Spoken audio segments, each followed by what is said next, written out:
ఆశీర్వదించును, ఆయన ఇశ్రాయేలీయులను ఆశీర్వదించును, అహరోను వంశస్థులను ఆశీర్వదించును. చాలా ఇక్కడ చూసుకుంటే చాలా మంది, కొంతమంది వాళ్ళ జీవితాల్లో వచ్చిన కష్టాలను బట్టి, శ్రమను బట్టి, ఇబ్బందులు బట్టి ఏమనుకుంటారంటే దేవుడు మమ్మల్ని మరిచిపోయాడేమో అని అనుకుంటారు కొంతమంది. అర్థమైతే నేను చెప్పింది. నిన్న ఒక సహోదరుడు ఏమంటున్నాడంటే, ఒక ఆయన, అయ్యా దేవుడు నన్ను మర్చిపోయాడేమో అని అనిపిస్తుందండి అయ్యారు అని అనుకున్నాను. నేనన్నాను, దేవుడు మర్చిపోతే మీరు ఈ సంవత్సరంలో అడిగట్లేరన్నా. అంతేగా, దేవుడు ఎవరిని మర్చిపోడైనా, స్త్రీ తన గర్భమును పుట్టిన చంటి బిడ్డనైనా మర్చునా వారైనా మర్చుదురు కానీ నేను నిన్ను మరవలేదు, నా అరచేతుల మీద నేను నిన్ను చెక్కి ఉన్నాను అంటున్నాడు దేవుడు. దేవునికి స్తోత్రం, హల్లెలూయా. దేవుడు మరిచిపోనప్పుడు ఒక కార్యం జరుగుతుంది. దేవుడు మరిచిపోనప్పుడు ఒక కార్యం జరుగుతుంది. ఏంటయ్యా ఆ కార్యం అంటే, దేవుడు ఎప్పుడైతే నిన్ను మరిచిపోడో అప్పుడు నీవు ఆశీర్వదించబడతావు. ఆమేనా? అక్కడే ఉంది ఏమని, యెహోవా మమ్మును మరిచిపోలేదు, ఆయన మమ్మును ఆశీర్వదించును. అమ్మ అర్థమవుతుందా? ఆయన మమ్మును, దేవుడు ఒకవేళ ఆశీర్వదిస్తే ఏం జరిగింది? అమ్మ అర్థమవుతుందా? లేకపోతే దేవుడు ఎప్పుడు ఆశీర్వదిస్తాడు? ఎవరైనా చెప్పండి.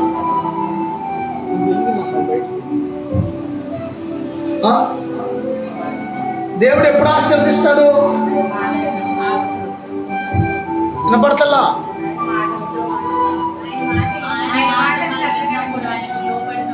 శ్రద్ధగా కట్టేది లోబడినప్పుడు దేవునికి స్తోత్రం, దేవునికి స్తోత్రం.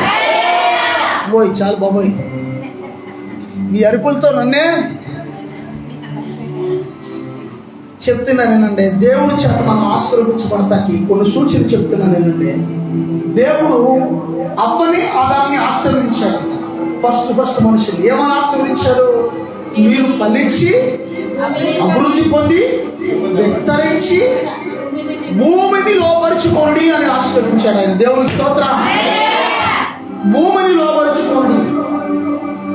ఎట్లనగా దేవుడైన యెహోవా వారిని ఎట్లా ఆశీర్వదించాననగా ఏమనుందంటే, మీరు ఫలించి అభివృద్ధి పొంది విస్తరించి భూమిని లోపరుచుకోండి. దేవుని స్తోత్రం. ఉందా ఫలింపు ఈ రోజుల్లో జనాల్లో? ఎక్కడ చూసినా ఏ సంఘములు కనపడినా ఎవరో ఒకళ్ళు వాళ్ళ సమస్యలు ఏమో చెప్తానే ఉన్నారు కొంతమంది. అందరు కాదు కదా, కొంతమంది. మొన్న ఒక సహోదరుడు కనపడ్డాడు. ఒక అతను ఓ రోజు చెప్పండి, అవసరం ఇస్తే ఓ సహోదరుడు కనపడ్డాడు. అతను కనపడి ఏమన్నాడంటే, చాలా ఆర్థికంగా ఇబ్బందులు ఉన్నాయి అయ్యారు, ప్రార్థన చేయండి, చాలా ఇబ్బందులు ఉన్నాయి. అన్నయ్య చాలా ఇబ్బందులు ఉన్నాయి, అసలు ఏమో అర్థం కావట్లా అన్నాడు. అప్పుడు నేనేం చేశానంటే, ధనం వచ్చే ప్రార్థన చెప్పాను అతనికి. వచ్చిన ధనం నిలబడే ప్రార్థన కూడా చెప్పుకున్నా. అర్థం కాలా? మీకు తెలిసినవి కూడా వాళ్ళకి తెలియదు కొంతమందికి, అందరికి కాదు. ధనం వచ్చే ప్రార్థన చెప్పాను, ధనం నిలబడే ప్రార్థన కూడా చెప్పాను. నీకు ధనం కావాలనుకో, ప్రభా నాకు ఆర్థిక సహాయం చేయను, 10 దేవుడు ఇస్తాడు. రెండోది, వచ్చిన ధనం నీ దగ్గర ఆవిరైపోకుండా ఉండాలంటే దేవునికి నమ్మకంగా అందులో దశం భాగం తీసి నీ సేవకుడికి ఇచ్చేయని చెప్పాను. ఆయన నువ్వు దీవించబడకపోతే నన్ను అడుగు అని చెప్పా. దేవునికి స్తోత్రం. నేను ఎవరికైనా ఇదే చెప్తాను, ఎందుకంటే నా అభివృద్ధి సీక్రెట్ అదే. ఒక ఆయన పూర్వకాలం క్రికెట్ ఆడేవాడు, ఆయన పేరేంటంటే టెండూల్కర్. నా ఎనర్జీ సీక్రెట్ ఏంటంటే అని ఒక యాడ్ ఇచ్చేవాడు, ఏదో బూస్ట్ అని. నా అభివృద్ధి సీక్రెట్ ఏంటంటే, మొట్టమొదటిది దేవుని కృప, రెండోది నేను కూడా ఆయన ఇచ్చే గుంపులో ఉన్నాను. దేవుని స్తోత్రం, హల్లెలూయా. 2 దినవృత్తాంతాలు 31వ అధ్యాయం 10వ వచనం చదవండి. 2 దినవృత్తాంతాలు 31వ అధ్యాయం 10వ వచనం. అమ్మ అందరికి వినపడుతుందా? అయ్యా వినపడుతుందా? క్లారిటీగా వినపడుతుందా? వెనకమాలో అందరికి వినపడుతుందా? అయ్యా 2వ గ్రంథాల 31వ అధ్యాయము 10వ వచనం. ఓ థాంక్ యూ జీసస్. యెహోవా మందిరములోనికి జనులు కానుకలు తెచ్చుట మొదలుపెట్టినప్పటి నుండి నేను సమృద్ధిగా భోజనము చేసినను, చాలా మిగులుచున్నది. దేవునికి స్తోత్రం. యెహోవా తన జనులను ఆశీర్వదించినందున ఎంత గొప్ప రాశి మిగిలిందని రాజుతో చెప్పారంట వాళ్ళు. ఇది దేవునికి స్తోత్రం. యెహోవా మందిరంలోనికి మేము ఎప్పుడైతే కానుకలు తీసుకొచ్చామో అప్పుడు దేవుడు ఏం చేస్తాడంటే మేము తినగా మిగిలేటట్టుగా చేశాడు దేవుడు. నేనంటారా ఈ మాట? ఇశ్రాయేలీలు అంటున్నారు అక్కడ ఆ మాట. ఇందాక ఏమని చదువుకున్నాం మనం? యెహోవా మమ్మును ఆశీర్వదిస్తాడు, యెహోవా ఇశ్రాయేలీలను ఆశీర్వదిస్తాడు అని అనుకున్నాం కదా. యెహోవా అహరోను వంశస్థులను ఆశీర్వదిస్తారు. అహరోను వంశస్థులు అంటే దేవుని సేవకులు. అమ్మ అర్థమవుతుందా? దేవుని యాజకులు. దేవుని స్తోత్రం, దేవుని స్తోత్రం. యెహోవా మందిరంలోనికి మేము తెచ్చిన తర్వాత మేము తినగా మిగిలేటట్టుగా మేము మిగులుతుంది. ఎందుకు మిగులుతుందా అని మేము పరిశీలిస్తే యెహోవా తన జనులను ఆశీర్వదించాడంట. దేవుని స్తోత్రం. ఆశీర్వాదంలో రకాలు ఉన్నాయి. కేవలం ఇవ్వటం మూలనే కాదు, ఇంకా ఏమున్నాయి? ఒకటి గివింగ్, ఇవ్వటం ద్వారా వచ్చే ఆశీర్వాదం. ఇచ్చేవాడికి నీకే కొద్దువా? ఇచ్చేవాడికి కొద్దు ఉండదు, కానీ నటించేవాడికి మాత్రం కొద్దు ఉంటుంది. దేవుని స్తోత్రం.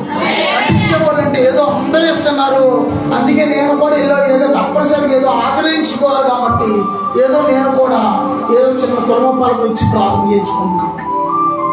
దేవుడికి ఇచ్చేటప్పుడు అర్పణ హృదయపూర్వకంగా ఇవ్వాలి. దేవుని స్తోత్రం. వాళ్ళు ఇస్తున్నారు, వీళ్ళు ఇస్తున్నారు, వాళ్ళని చూసి ఎలా చూసి ఇవ్వద్దు. నువ్వు దేవుడి కోసం హృదయపూర్వకంగా ఇవ్వాలి. లేక దాసనాలుగా కొంత దాసేసుకుని అమెరియా సభ్యులు అలాగా కొంత తీసుకొచ్చి ఏదో దేవుడి సభ్యులు అలాంటి దాసనాలను బతుకు దేవుడి దగ్గరకు వచ్చాక మార్పు చెందాలి. దేవుని స్తోత్రం. అలాంటి వాళ్ళు కూడా దేవుడికి ఇష్టంగా ఉంటారు. దేవుని స్తోత్రం. నేను మాట్లాడతాను, ఇది దేవుని వాక్యంతో దేవుడే మాట్లాడుతున్నాడు. దేవుని స్తోత్రం. ఈ నూతన సంవత్సరంలో నువ్వు ఆశీర్వదించబడతావు, దేవునికి ఇష్టమే. ఆమేన్. నువ్వు శపించబడతావు, దేవునికి ఇష్టం లేదు. దేవుని స్తోత్రం. ఏ శాపము నీ మీద ఉండకూడదు అనేది దేవుని ఉద్దేశం. దేవుని స్తోత్రం. అదేంటి? ఇవ్వటం మూలాన కూడా శాపం వస్తా? ఇవ్వటం ఆపేస్తే వస్తా? ఎలా చెప్తున్నారు ఈ మాట? కొంచెం తగ్గించు. ఎలా చెప్తున్నారు ఈ మాట? దేవునికి కూడా బిగబట్టినప్పుడు కూడా శాపం వస్తుందా? ఎలా వస్తే? మలాకి 3:8 ఉంది ఆ మాట. మనమంటే మనం మామూలుగా నమ్మలు జనాలు వాక్యం చూపించాలి ఎప్పుడు కూడా. దేవుని స్తోత్రం. మానవుడు దేవుని యొక్క దొంగిలించడం వలన కూడా శాపం వస్తుంది అని వాక్యంలో. దేవుని స్తోత్రం.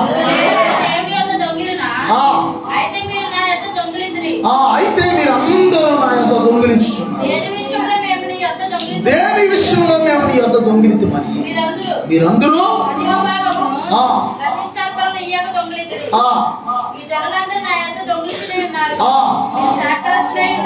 చూసారు ఏమంటాడు? మళ్ళీ ఒకసారి చదువు ఆ మాట. మీరు నేనంటలేదంటూ మళ్ళీ పాస్టర్ గారు అమ్మో తెలంగాణ ఇవ్వలేదు, మంచి వాక్యం చెప్తారు అంటే ఈయనంటారు, ఎలా చెప్పారు అంటారు.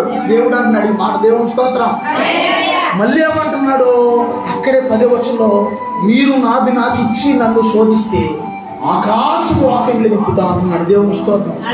ఒకవేళ దేవుడికి భయపడితే అదంతా కూడా ఆవిరైపోతుంది. దగ్గరకు వచ్చిన తర్వాత ఆవిరే. ఈ మధ్యన నేను గుంటుపల్లి ప్రాంతానికి పనుండి అక్కడికి వెళ్ళినప్పుడు మా బామరిదికి 2 విషయాలు చెప్పాను. మా బామరిదికే కాదు, మా రక్త సంబంధాలందరికీ ఇది ఎవరికైనా ఇదే చెప్తాను నేను. అరే బాబు మీకు వచ్చిన తర్వాత ఆవిరైపోతుందా అని అడిగా. ఆవిరైపోతుంది కదా, వచ్చింది ఎంతో వస్తుంది కానీ వాళ్ళు ఆవిరైపోతుంది. ఆవిరి అనుకోకుండా ఉండాలంటే దేవునికి 10% తీసి దేవుడికి ఇచ్చేది. ఈ పాస్టర్ గారికి ఇచ్చేది అసంభాగం తీసుకెళ్ళి నువ్వు దీవించబడిపోతావు అని చెప్పి ఏమన్నా చెప్పానా లేదా? దేవుని స్తోత్రం. నాకైతే ఒక మాట, బయట వాళ్ళకైతే ఒక మాట ఉన్నది. ఎవరికైనా సేవకుడైనా, విశ్వాసైనా, బంధువులైనా, ఇంకొకరైనా రోడ్డు మీద వెళ్ళే వాళ్ళైనా, ఏంటి ఫోన్లో వెళ్ళే వాళ్ళైనా, ఇంకొకరైనా, ఎవరికైనా సరే ఒకే దేవుని స్తోత్రం. సేవకుల్లో కూడా దరిద్రత కలిగిన వాళ్ళు చాలా మంది ఉన్నారు. అల్లాడిపోయి లేరా? ఎప్పుడైనా నువ్వు ఒక 100 రూపాయలు ఇస్తే పొరపాటుగా ఒక పాస్టర్ గారికి లేదా ఒక 50 రూపాయలు, ఒక 100 రూపాయలు చేతులు పెడితే 10 నీ దగ్గరికి వచ్చేవాళ్ళు ఉంటారా? ఉంటారు బోల్ మందులు. ఏంటి ఆ దరిద్రత అంటే శాపం. దేవుడిని మోసం చేయడం మూలాన వచ్చిన శాపం. ఒకవేళ దేవుడికి నమ్మకంగా ఉంటే, దేవుడి దృష్టిలో నమ్మకస్తులుగా నీవు ఉంటే, తొట్టిలో ఉన్న పిండి ఎలాగైతే ఊరిందో అలాగే నీ దగ్గర అయిపోయినా సరే మళ్ళీ వచ్చాను, అయిపోయినా నాకు వచ్చేస్తున్నాయి అయ్యారు మళ్ళీ అన్నవాడు చేతులు పడ్డా అవ్వంగానే ఏదో ఒకటి మళ్ళీ వచ్చేస్తుంది.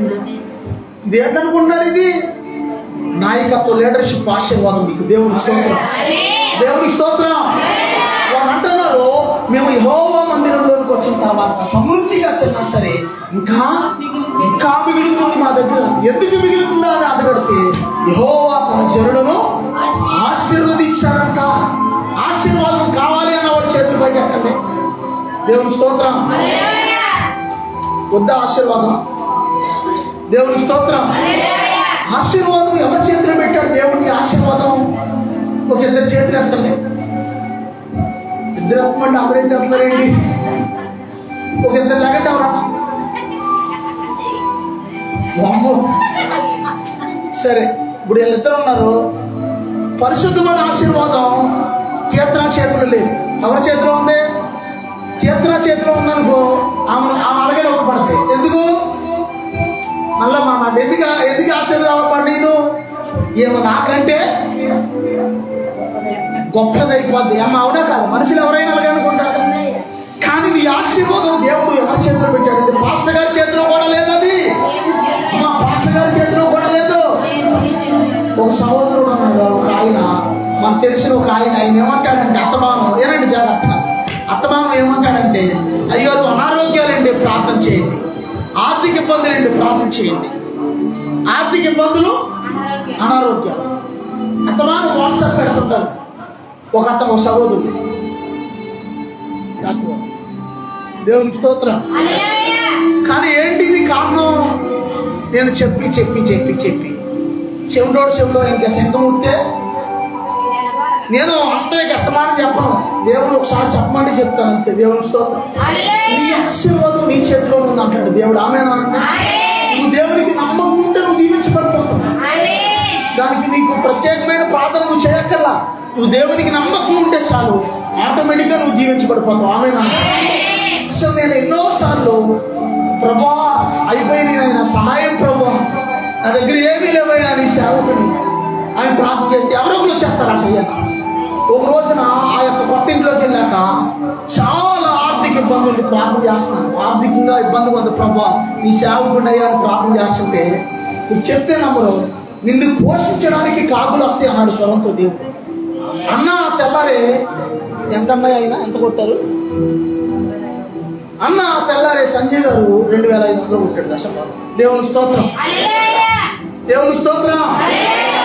దేవుడు మాట ఎంత గొప్ప మాట, నేను ఎంత సంతోషపడుతున్నాను అనేసి. దేవుడిని కలిగి ఉన్నాము, ఆయన కలిగి ఉంటే మనకి ఏ కొదువా ఉండదు. దేవునికి స్తోత్రం. హల్లెలూయా. ప్రభువు కన్నులో నన్ను చూచినందున నాకేమి కొదువా రాదో. ప్రభువు కన్నులో నన్ను చూచినందున నాకేమి కొదువా రాదో. శివపిల్లలు మనసు పైనలో నాకు మాత్రం కొదువే రాదో.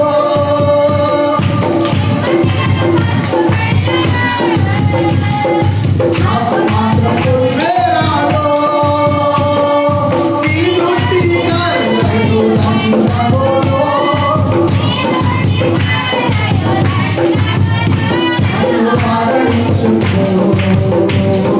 లా లా లా లా లా లా లా లా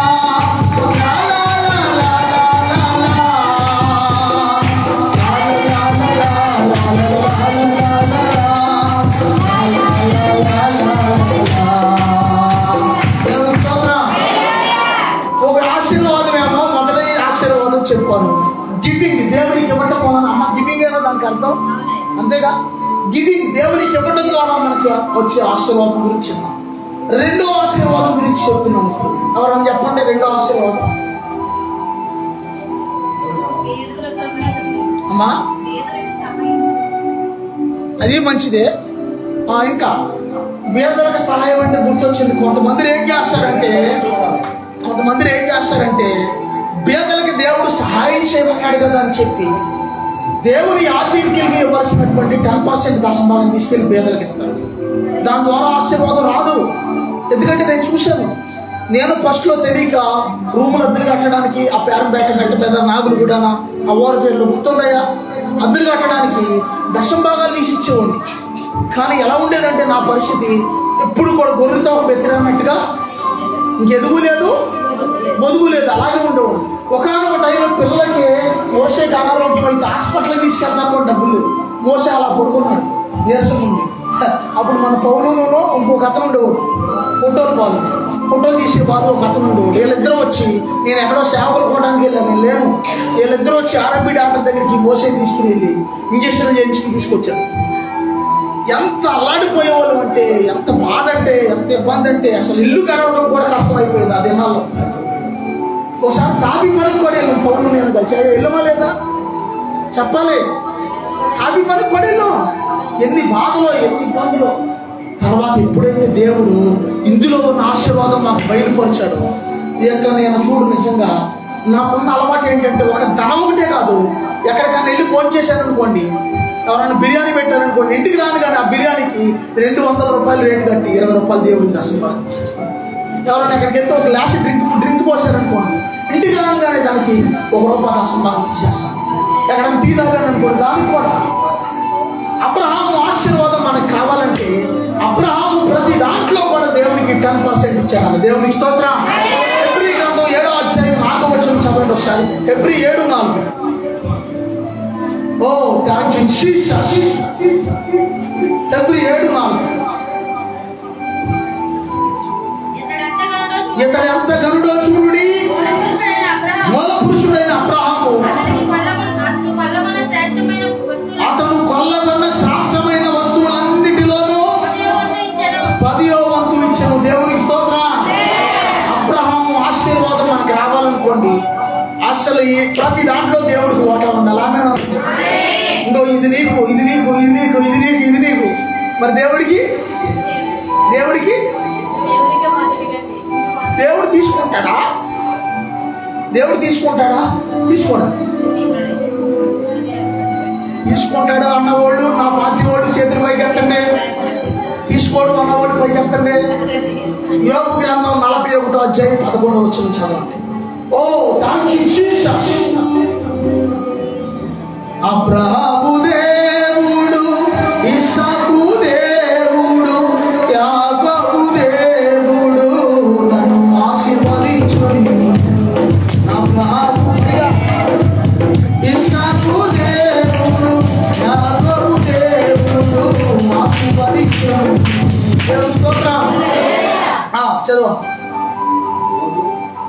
చదవాలి. యోగు గ్రంథం 41వ అధ్యాయం 11వ వచనం.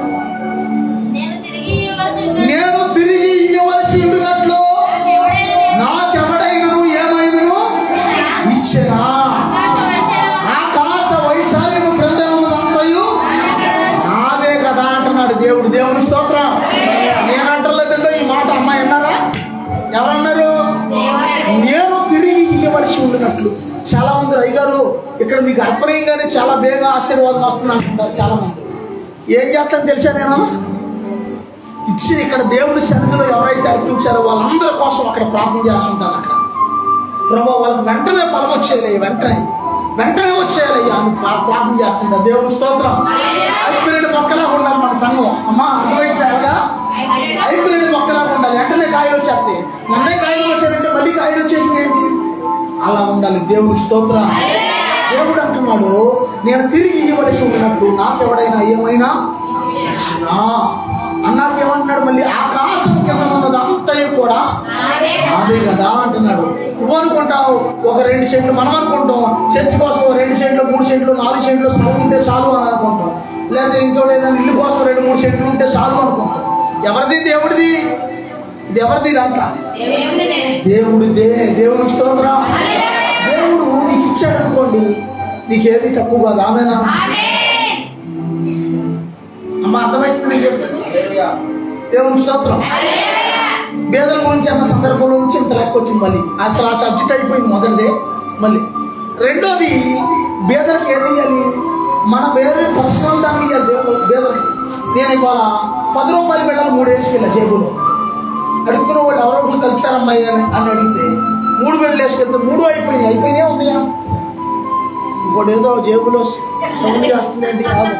2 అయిపోయింది, 1 మిగిలింది. దేవుని స్తోత్రం. ఒకటి ఏమో నేను వెళ్ళంగానే స్టార్టింగ్ ఎంట్రన్స్ లో ఒక ఆమె అడిగిన ఆమె కనపడితే ఆమెకి ఇచ్చేసాను 10 రూపాయలు. తర్వాత ఆ యొక్క అప్రోడ్ దాటాక ప్రతి వారం నపుంసకులు రోడ్డుకి అడుక్కుంటారు. నేను ఒక రోజున నా దగ్గర చిల్లర డబ్బులు లేవని పాంప్లెట్ ఇచ్చాను వాళ్ళకి. వాళ్ళు ఏమన్నారంటే అనుమానం మాట అనేసాను. ఏం చేయమంటారు ఈ పాంప్లెట్? డబ్బులు లేవమ్మా చిల్లర లేవంటే వాళ్ళు అనుమానం మాట అనేసారు. పాంప్లెట్ తెలియదు వాళ్ళకే. సరే ఇదేంట్రా బాబు లేకపోతే చిక్కిలాగుందని ఇవాళ ఏం చేశానంటే ప్రత్యేకంగా ఇవాళ ఉన్నమ్మ చిల్లర ఇదిగోండి తీసుకోండి అని 10 రూపాయలు వాళ్ళకి కొడిచ్చాను. బేదలకి మన పర్సనల్ డబ్బులు ఇవ్వాలి, మన దగ్గరది వేరే. దేవుడికే, బేదలదే. కైసరికే, దేవుడికి అన్నాడు యేసయ్య. దేవునికి స్తోత్రం.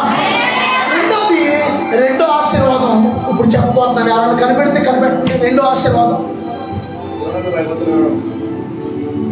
యోబు గ్రంథము 42వ అధ్యాయము 10వ వచనం చదవండి. మరియు యోబు తన స్నేహితుల నిమిత్తం ప్రార్థన చేసినప్పుడు యెహోవా అతని క్షేమస్థితిని మరలా అతనికి దయచేసెను. దేవునికి స్తోత్రం. అమ్మ అర్థమవుతుందా? యోబు స్నేహితులే మంచోళ్ళేం కాదాల్లో. అమ్మ అర్థమవుతుందా? యోబు స్నేహితులేమి యోగ్యమైన వాళ్ళేం కాదాల్లో. ఆడు కష్టాల్లో ఉండి, బాధల్లో ఉండి, శ్రమల్లో ఉండి కుర్రో మరో ఏడుతుంటే బాధపడుతుంటే యోబు గారు వచ్చి ఒరే జల్దదు, ఒరే బిల్దదు, ఒరే జాఫరు వాళ్ళ పేర్లు అమ్మ అంతేగా. ఏంటమ్మా? ఎలిపసు. వీళ్ళేమో వాళ్ళ పేర్లు వెరైటీగా ఉంటాయి. వాళ్ళు ఏమన్నారంటే ఒరే మన యోగు గారు ఏదో చేసుకుంటాడా, అందుకే వీడికి అందరూ సర్వం నాశనం అయిపోయిందని అసలు ఏడ్చేవాడి మీద మళ్ళీ ఇంకో రాయేసే వచ్చారు. అసలే ఏడుతున్నాడు అన్నీ పోగొట్టుకుని అని బాధపడుతుంటే వెళ్ళి ఏడ్చేవాడిని ఏం చేయాలి? అంతేనా? నీకు ఎందుకు ఎలా అయిందో తెలుసా?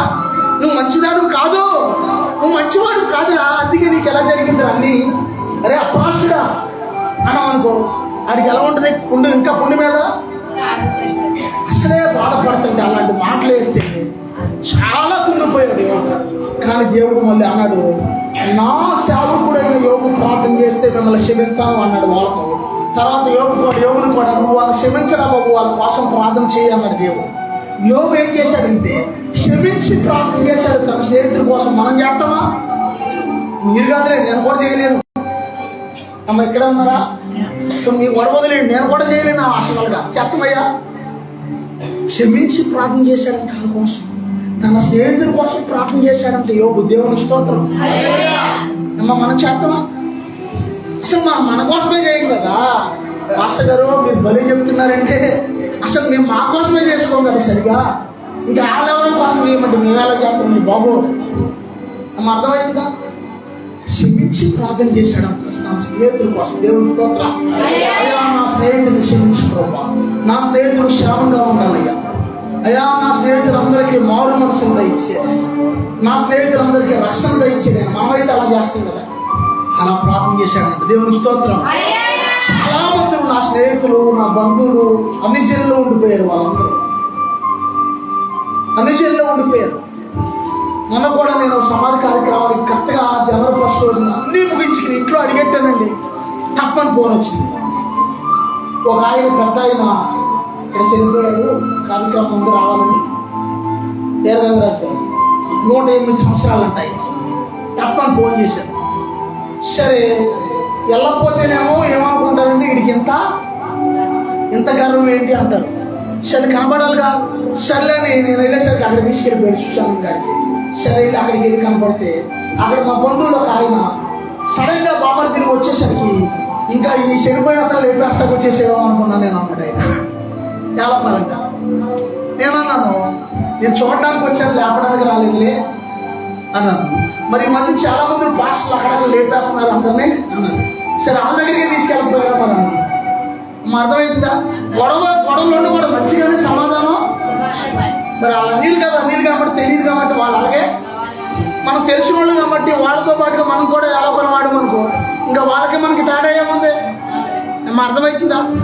నిజంగా నీతో కొంతమందరూ ఎలా కూడా మాడతారు, వాళ్ళు ఎలా కూడా మాడుతున్నారు, నువ్వు కూడా వాళ్ళతో పెట్టి ఎలా కూడా మాడామనుకో, ఏదో సాగుతుంది. ఏంటది?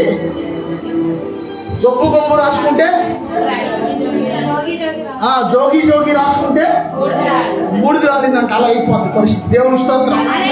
ఇంత కఠినమైన మాటలు యోబు గారిని అన్నా సరే ఆయన ఏమంటున్నాడంటే తన స్నేహితుని క్షమించి ప్రార్థన చేశాడంట. అప్పుడు దేవుడు ఏం చేశాడంట, తన పూర్వమైన స్థితి పాత స్థితి మళ్ళీ ఎలా ఉన్నాడో సమృద్ధిగా అలాంటి పరిస్థితి ఇచ్చేసాడు. దేవుని స్తోత్రం. చాలా మంది నిన్ను చూస్తే ఎలా ఆడాలనిపిస్తుంది. చాలా మంది అనిపిస్తా ఆడతానికి కూడా ఆడవాలి తప్పదు. మరి ఏం చేస్తున్నాం మనమేమో? ఇప్పుడు ఒకప్పుడు మనం ఎలా కూడా ఆడినోళ్ళే, కానీ మరి మన రూటు మారిపోయింది. ఇప్పుడు ట్రాక్ దేవుడు మరి సంఘ ట్రాక్ లో నడిపిస్తున్నారు కదా. దేవుని స్తోత్రం. హల్లెలూయా. తర్వాత మళ్ళీ ముందైతే కొంచెం సరదాగా మాట్లాడారు, తర్వాత మళ్ళీ మామూలుగానే మళ్ళీ వాళ్ళందరూ మళ్ళీ మామూలుగానే నార్మల్గా మాట్లాడారు. దేవుని స్తోత్రం. వాళ్ళకి అర్థమైంది నేను మంచిగా సమాధానం చెప్పేశాను. ఇంకా నాతో ఇంకేమైనా ఎలా మాట్లాడతారు? ఇక సగం మంచిగానే జాగ్రత్తగా మాట్లాడారు. దేవుని స్తోత్రం. హల్లెలూయా. ఎంత మంచి దేవుని స్తోత్రం. ఇంకొక ఆయన ఏమన్నారంటే, ఏంటి బాబాయ్ పరిస్థితి అని అడిగితే, ఏమంది బాబాయ్ డబ్బులు అన్నీ మీరు దాచుకోవడమేనా, మాకేమన్నా ₹1 వడ్డీకి ఇస్తే మేము కూడా వడ్డీ వ్యాపారం చేసుకుంటాం అన్నాడు. ఎంత ₹1 వడ్డీ అంట అంటే సరదాగా. అంటే వాళ్ళ ఆలోచన ఎలా ఉందంటే, పాస్టర్లు అనేసరికి విదేశాల నుంచి ఏదో వాళ్ళకి వచ్చేస్తుంది అనే భ్రమ జనాల్లో ఉంది ఈ రోజు. అర్థమవుతుందా?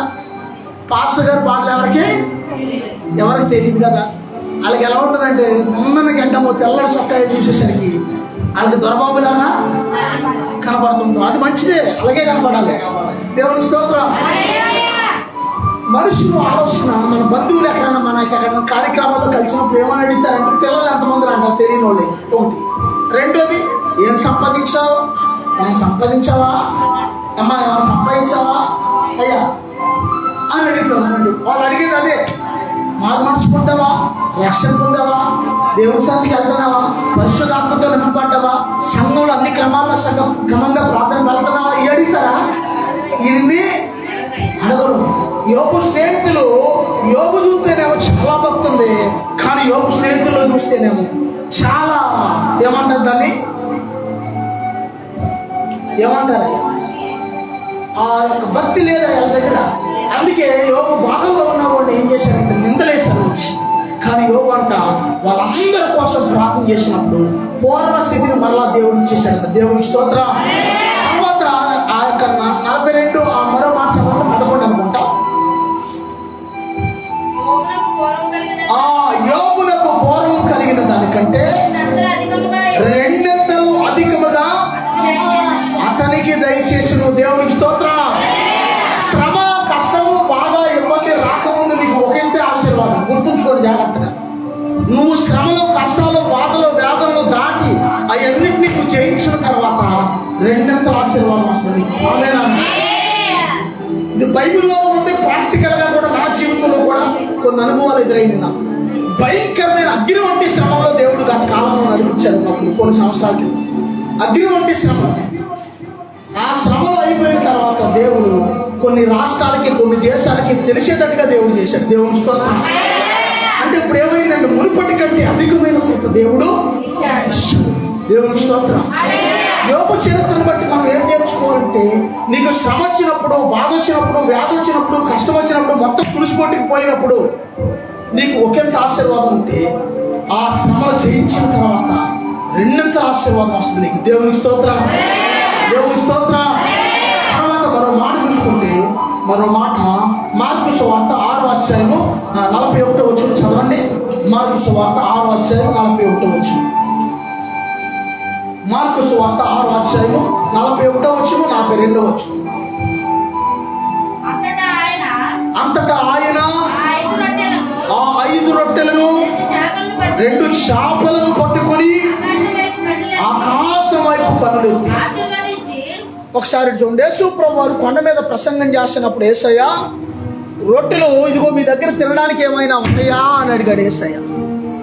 ఒక బుడ్డోడు, చిన్న బుడ్డోడు, ఎవరన్నా బుడ్డోడు రండి దానా పరిగెత్తుకుంటారా దేవుని స్తోత్రం. ఇలాంటి బుడ్డోడు చిన్నపిల్లల బుడ్డోడు అని తగ్గు అనుకోడు. ఇలాంటి ఒక బుడ్డోడు ప్రభు నా దగ్గర ఉన్నాయి నాయన అని ఇచ్చాడు యేసయ్య చేతి. ఏనండి జాగ్రత్తగా. అప్పుడు యేసయ్య ఏం చేశాడంటే 5 రొట్టెలు 2 చేపలు ఇది ఇలా పట్టుకుని ఆకాశం వైపు ఇలా చూసి కన్నులెత్తి ప్రార్థన చేసి వాటిని ఏం చేశాడు ఆశీర్వదించాడంట ఆ రొట్టెలు. దేవుని స్తోత్ర. నువ్వు ఆశీర్వదించబడడానికి మరొక స్తోత్రం ఏంటంటే నువ్వు దేవుని చేతిలో ఉండాలి. ఆమేనా? దేవుని చేతిలోనే ఉన్నాడండి. అయ్యగారు చర్చికి వెళ్తున్నానండి, రక్షణ పొందానండి, చాలా మంది దేవుని చేతిలోనే ఉన్నారండి. ఉన్నారా? ఏమో ఉన్నారా? ఏంటమ్మాయి సామెత అది? ఎక్కడో పుట్టి అడవిలో పెరిగి మా ఇంటికి వచ్చి ఏంటది అమ్మ అర్థమవుతుందా? అలా ఉండకూడదు. దేవుని స్తోత్రం. అడవిలో పుట్టి అడవిలో పెరిగి సామె ఏమంటారు పొడుపు కథలు ఇది. అలా ఉండకూడదు. దేవుని స్తోత్రం. నువ్వు ఎక్కడున్నా సరే దేవుని చేతిలో ఉండాలి. దేవుని చేతిలో రొట్టెలాగా ఉంటే నువ్వు ఆశీర్వదించబడిపోతావు. ఆమేనా? యేసు ప్రభు చేతిలో రొట్టెలాగా ఉండాలి. ఆమేనా? అమ్మ అర్థమైంది? యేసయ్య చేతిలో ఉన్న రొట్టె ఆశీర్వదించబడిన తర్వాత, ఆ 2 చేపలు ఆశీర్వదించబడిన తర్వాత 5,000 మంది స్త్రీలు పిల్లలు కాకుండా 5,000 మంది అంతేనా? 5,000 మంది పురుషులు అంటే దానికి అర్థం ఏంటో తెలుసా? పురుషుడు అని బైబిల్ ఎప్పుడు ప్రస్తావించబడిందంటే ఇలాంటి పిల్లలు పురుషుడు అన్నారు బైబిల్లో. అమ్మ ఏంటన్నా నా మాట? ఇదిగో అలాంటి పిల్లలు కూడా పురుషులు అన్నారు. ఎలాంటి వాళ్ళు అంటారు? ఇదిగో ఆయన పురుషుడు, ఈయన పురుషుడు. బైబిల్ భాష ప్రకారం పురుషుడు అని ప్రస్తావించినప్పుడు కుటుంబాలు ఉన్న వాళ్ళు పురుషుడిగా ప్రస్తావించారు. స్త్రీలు పిల్లలు కాకుండా 6 లక్షల కాల్బలం యుద్ధశూరులు ఐగుప్తుల నుంచి బయలుదేరారు అని ఉంది. అంటే 6 లక్షల కుటుంబాలు బయలుదేరి అని అర్థం. దేవుని స్తోత్రం. యేసు ప్రభు కాలంలో స్త్రీలు పిల్లలు కాకుండా 5,000 మంది పురుషులు తిన్నారంట. అంటే సుమారుగా 5,000 మంది అంటే కుటుంబానికి మన కాలంలో వచ్చి పిల్లలు 1 ఇద్దరు మనం 1 ఇద్దరు నలుగురు ఉన్నాం. 5 నాళ్ళు ఎంత? 20 అంటే 20,000 మంది. మన తాతల కాలంలో ఒక్కొక్కరికి 10 మంది ఉండేవారు. మరి యేసు ప్రభు వారి కాలంలో ఎంతమంది ఉండి ఉంటారు? 5 × 5,000 × 20 కొట్టండి అమ్మా, త్వరగా కొట్టండి. 5,000 × 20. ఓ థాంక్స్ జీసస్. అబ్రహాము దేవుడు, ఇస్సాకు దేవుడు, యాకోబు దేవుడు ఆశీర్వదించు. అబ్రహాము దేవుడు కొట్టమనుకో ఇంకా కాసేపు పాడాలనిపించాలి, వెంటనే ఆపేయాలని అనిపించుకోండి. కొడితే ఉద్యమంలో కొట్టు, లేకపోతే మారి. దేవుని స్తోత్రం. నమ్మ ఉద్యమం కొట్టాలి, నీకు తెలియదు. కొడితే గడగలాడిచ్చేది, లేకపోతే తీసి పక్కన పడేయాలి అంతే. దేవుని స్తోత్రం.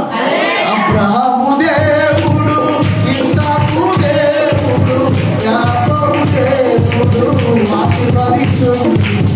అబ్రహాము దేవుడు, ఇస్సాకు దేవుడు అందరూ ఆశీర్వదించు. మిమ్మల్ని కూడా దేవుడు ఆశీర్వదిస్తాడు. చదువు ఎంత? 1,00,000 మంది తిన్నారు అక్కడ భోజనం. దేవుని స్తోత్రం. 1,00,000 మంది తిన్నారు భోజనం. తిన్నాక ఏం చేశాడు తెలుసా యేసయ్య? 12వ వచనం చదువు త్వరగా. 12వ వచనం. వారందరూ తిని తృప్తి పొందిన తర్వాత, ఒక నిమిషం, తృప్తి పొందడం అంటే అమ్మ ఏనండి, ఫంక్షన్కి వెళ్ళారనుకోండి జనాలు ఏం చేస్తారు తెలుసా? పెళ్లికి వెళ్ళారనుకోండి జనాలు ఏం చేస్తారు తెలుసా? 500 రూపాయలు సర్విచ్చు మనం. ఇప్పుడు ఏం చేయాలి? కడుపు నిండా తిను. 500 సర్విచ్చినప్పుడు వెళ్ళి 5 తినాలి అక్కడ. దేవుని స్తోత్రం. ఎక్కడైతే జరిగేది అమ్మా ఉన్నా కదా, 200 చదివించుకుంటూ మన వారికి నేను ఎట్లా అంటే 200 చదివించాడ తినండి కడుపు నిండా. ఏ అంటమా అంటారు, సాధారణ జరిగేదే. తృప్తి తృప్తి అంటే దానికి అర్థం ఏంటంటే కడుపు నిండా తింటమే తృప్తి. మనం ఇంకోటి ఏం చేస్తాం, కొంచెం ఒక అడుగు ఓవరేసి మనకు తెలిసిన వాళ్ళు అనుకోండి, ఫంక్షన్లో ఏమి అలాంటి వాళ్ళు వడ్డిస్తున్నారు అనుకోండి, తెలిసిన వాళ్ళు అనుకున్నారు, ఇంకో ముక్కేసి ఆ ముక్క తమ్ముడు ఒక ముక్కేనా అని అంటారా? తెలిసిన వాళ్ళు అయితే అడుగుతారు. ఏంటి అలా ఉన్నారంటే మీరు అడగరానుకుంటలే. ఒకసారి రాజమండ్రిలో సేవల కోటలో నేను భోజనం చేశాక తమ్ముడు పలావా వేడి చేసేసింది తమ్ముడు, కొంచెం మజ్జిగ పెరిగన్నం తింటలేదు, పెరిగిందిలో కొంచెం అయినా అంటే అబ్బాయి అలా వేయొద్దన్నారు, అది ఇది అన్నారు. అది కాదు తమ్ముడు బాగా వేడి చేసేసింది, కొంచెం మజ్జిగ అయినా, కొంచెం గ్లాసులు ఎక్కువ కొంచెం అయినా అంటే వేడి చేసేసింది అంటే అలా అసలు ఇంట్లో సర్లే ఇంకేం చేస్తాం మరి ఇక మనకు ఆడతాం అనుకోవడం ఎందుకు, సర్లే అలాగే నానని ఇక భోజనం చేసేవాడికి నేను బండి దగ్గరికి వచ్చేసాను, బండి ఎక్కేద్దామని. మళ్ళీ ఏమనిపించింది ఆ కుర్రోడికి అలా వడ్డించేవాడికి బండి దగ్గరకు వచ్చేసాడు కుర్రోడు, అన్న ఒకసారి ఒకసారి అన్న వద్దురా నాకు వద్దు తమ్ముడు పర్లేదు తమ్ముడు అన్న వెళ్ళిపోతుంది టైం అయిపోతుంది, అలా కాదని ఒకసారి అన్న. అయ్యో సేవకుడు ఓరు వేసి కొంచెం మజ్జిగ అడిగాడు, మనం 2-3 సార్లు అడిగాడు, ఎందుకు మనం బాధ పెట్టి మళ్ళీ వేస్ట్ థామస్ గారికి వెళ్తే ఆయన ఊరుకోడు అని ఏదో మొత్తానికి ఫీలింగ్ కలిగింది. వచ్చి గ్లాసు నిండా పెరిగేసి ఇచ్చారు మజ్జిదాన్ని. దేవుని స్తోత్రం, దేవుని స్తోత్రం. అమ్మ అర్థమవుతుందా? వాళ్ళందరూ యేసు ప్రభు వారు 5 రొట్టెలు 2 చేపలు యేసయ్య ఆశీర్వదించి యేసయ్య అందరికీ పెట్టించిన తర్వాత, అందరికి వడ్డించిన తర్వాత అందరూ తిని తృప్తి పొందారంట. తిని తృప్తి పొందడం అంటే ఎగాదిగా తినేసేసి పట్టణంగా అందరూ వదిలేశారు. ఇంకో రకంగా చెప్పాలంటే తినేసి కొంత వదిలేసిన తర్వాత ఆ మొక్కలు మిగిలిన మొక్కలన్నీ కూడా వేస్ట్ చేయడం దేవుడికి నచ్చదండో. అవన్నీ 12 గంపలు అవుతారంట. దేవుని స్తోత్రం. కొంతమంది ఏం చేస్తారంటే ఆ రోజునే బెండకాయ కూర, ఆ రోజునే దొండకాయ కూర, ఆ రోజునే ఎండు చేపలు, కోడిగుడ్లు, ఆ రోజునే చికెన్ అన్నీ తెచ్చుకుంది మీరు అందరూ తినేసేసి ఎలాగగా తినేసి ఏదైనా మిగిలితే పక్కలు పెడితే ఏమైందమ్మా పుణ్యం వస్తుందిగా, వాళ్ళకు కూడా వద్దులే నీకు ఎగదగా ఉండేసి పారేసేస్తారు కొంతమంది. పరవేయడం కూడా దేవుడికి చెప్తాం కాదు, ఆమెనా. అందుకే యేసు ప్రభు మనకు మాదిరి చూపిస్తున్నాడు. అవన్నీ పోజేస్తే 12 గంపలు నింపాలన్న. దేవుడి స్తోత్రం. ఎప్పుడైతే యేసు ప్రభు చేతిలో ఉంటావో, నువ్వు ఎప్పుడైతే దేవుడి చేతిలో ఉంటావో, నువ్వు ఆశీర్వదించబడి అనేక మందికి ఆకలి తీర్చే వ్యక్తిగా నువ్వు తయారవుతావు. ఆమెనా. దేవుడి స్తోత్రం. అనేక మందిని పోషించడానికి ఒక కారకుడిగా, కారకురాలుగా నువ్వు మార్చబడతావు. ఆమెనా. ఎప్పుడైతే నువ్వు యేసయ్య చేతిలో ఉన్నప్పుడు. ఆమెనా. యేసయ్య చేతిలోకి ఒకవేళ నువ్వు రాకపోతే నీ పరిస్థితి ఎలా ఉంటుందంటే పెట్టిన కొట్ట ఏనాడు భక్తము ఆనాడు ఇశ్రాయేలు చూడండి, ఆ యొక్క గ్రౌండ్లోకి ఏనాడు భక్తం ఆనాడు ఏర్కొచ్చుకున్నారు చూసా, అలా అయిపోతుంది పరిస్థితి. నువ్వు ముందు దేవుని చేతిలో పడాలి. ఆమెనా. దేవుని స్తోత్రం. దేవుని చేతిలో ఉంటే మనం ఆశీర్వదించబడుతుంది. 3 విషయాలు చెప్పాను. ఒకటి, గిడ్డింగ్ దేవుని గీకపోవడం ఇశ్రాయేలీలు మేము తినగా మిగులుతుంది అని వాళ్ళు చెప్పారు సాక్షి అక్కడ. రెండోది, యోబు తన స్నేహితుని క్షమించినప్పుడు 2 ఆశీర్వాదం పొందుకున్నాడు, క్షమించి ప్రార్థన చేసినప్పుడు, ఇతరుల కోసం ప్రార్థన చేసినప్పుడు. మూడోది, ఆ యొక్క రొట్టిగా చేపగా ఉన్న యేసు ప్రభు చేతిలోకి వచ్చినప్పుడు అక్కడ ఏమైందంటే, ఇక్కడ కూడా ఏమైందంటే సమృద్ధి వచ్చేసింది అనమాట. ప్రభు చేతిలోకి వచ్చినప్పుడు దేవుడు నీకు సమృద్ధిని ఇస్తాడు, నీకు తినగా మిగిలేటట్టుగా చేస్తాడు, ఇంకా ఇతరులకు పెట్టేలాగా కూడా దేవుడు నిన్ను చేస్తాడు. దేవుడి కొద్ది వాకు దీవించుగా ప్రార్థన చేసుకున్నాం. ప్రభు సన్నిధిలో ప్రార్థన చేసుకున్నాం. ప్రభు సన్నిధిలో దేవుని స్తోత్రం. ప్రార్థన చేసుకున్నాం. ప్రభు సహాయించి అయ్యా ఇతరులకు దీవెనకరంగానే ఉండాలి. అయ్యా నీ చేతిలో రొట్టె వలె నేను ఉండాలి. అయ్యా నీ చేతిలో ఉన్న రొట్టె వలె నేను ఉండాలయ్యా అని ప్రార్థన చేస్తాను. ఇదిగో ఇతరుల ఆకలి తీర్చే వ్యక్తిగా నేను ఉండాలి. ఇదిగో అంటున్నారు ఇశ్రాయేలీయులు, ఇదిగో మేము దేవుని సన్నిధిలోనికి అర్పణలు తెచ్చినప్పటి నుంచి మేము సమృద్ధిగా భోజనం చేసినా సరే ఇంకా మిగులుతున్నాం. యెహోవా ప్రభువు మమ్మల్ని ఆశీర్వదించాడు అని వాళ్ళు సాక్ష్యం ఇస్తున్నారు. ఇదిగో యోబు తన స్నేహితుల కోసం ప్రార్థించినప్పుడు, తన స్నేహితులందరినీ క్షమించినప్పుడు, ఇతరుల క్షేమం కోసం ప్రార్థించినప్పుడు, ఇదిగో నువ్వు ఇతరుల క్షేమం కోసం ప్రార్థించినప్పుడు 2 ఆశీర్వాదం నీకు వస్తాయి.